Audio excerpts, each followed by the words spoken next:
नमस्कार दोस्तों, आप सुन रहे हैं कुलबेली अपने होस्ट अभिषेक के साथ में। आज मैं लेकर आया हूँ पंचतंत्र की एक और कहानी। आइए शुरू करते हैं कहानी आपके होस्ट अभिषेक के साथ में। खटमल और मच्छर। एक समय की बात है, एक राज्य का एक राजा था। सब कुछ ठीक चल रहा था। एक रात राजा अपने बिस्तर में सो रहा था। तभी न जाने कहां से एक खटमल ने उसके बिस्तर में अपना घर बना लिया। रोज रात में जब राजा सो जाता, तब खटमल अपने स्थान से बाहर आकर राजा का खून चूस लेता। ऐसा करके कुछ ही दिनों में खटमल काफी मोटा और स्वस्थ हो गया। एक दिन रात को जब राजा सो रहा था, तो राजा के कमरे की खिड़की खुली रह गई और एक मच्छर कमरे में घुस गया।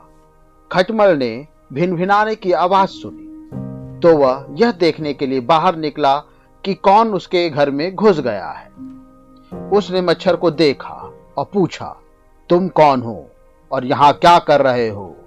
मच्छर ने कहा, मैं मच्छर हूं। मैं अभी अभी खिड़की के रास्ते से अंदर आया हूं। मैं बहुत थका हुआ हूं और थोड़ा आराम करना चाहता हूं। यह सुनकर खटमल को गुस्सा आया और वो बोला, नहीं, तुम आराम नहीं कर सकते क्योंकि यह मेरा इलाका है। मच्छर बहुत चालाक था।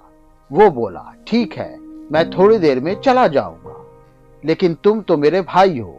जरा यह तो बताओ कि तुम बहुत स्वस्थ और सुंदर हो। तुम ऐसा क्या खाते हो? यह सुन खटमल को बहुत अच्छा लगा और वो बोला, मैं एक खटमल हूं और मैं रोज रात में राजा का स्वादिष्ट खून चूसता हूं। इसी वजह से मेरा शरीर काफी स्वस्थ है। मेरे भाई, तुम सिर्फ स्वस्थ ही नहीं, सुंदर भी हो, मच्छर ने फिर कहा। तो खटमल मच्छर की चापलूसी से खुश हो गया, लेकिन फिर भी उसने कहा, मैं सुंदर हूं, लेकिन तुम यहां से जाओ, अभी ये मेरी जगह है।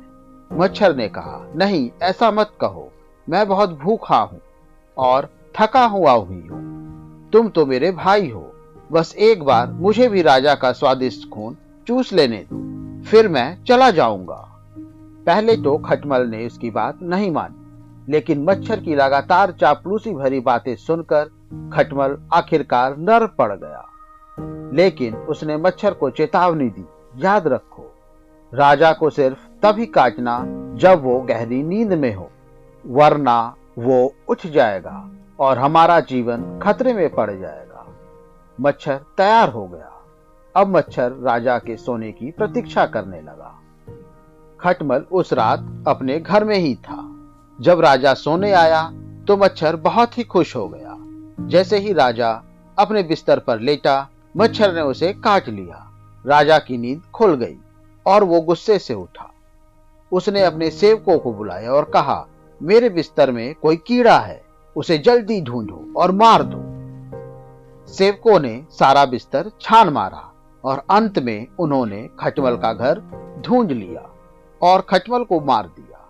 इस बीच मौका पाकर मच्छर वहां से भाग खड़ा हुआ।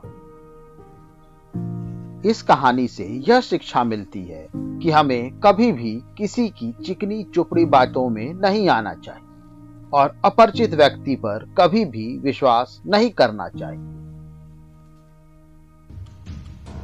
दोस्तों, मुझे उम्मीद है आज की कहानी आपको जरूर पसंद आई होगी और रोचक कहानी सुनने के लिए हमें लाइक, सब्सक्राइब और कमेंट करते रहिए।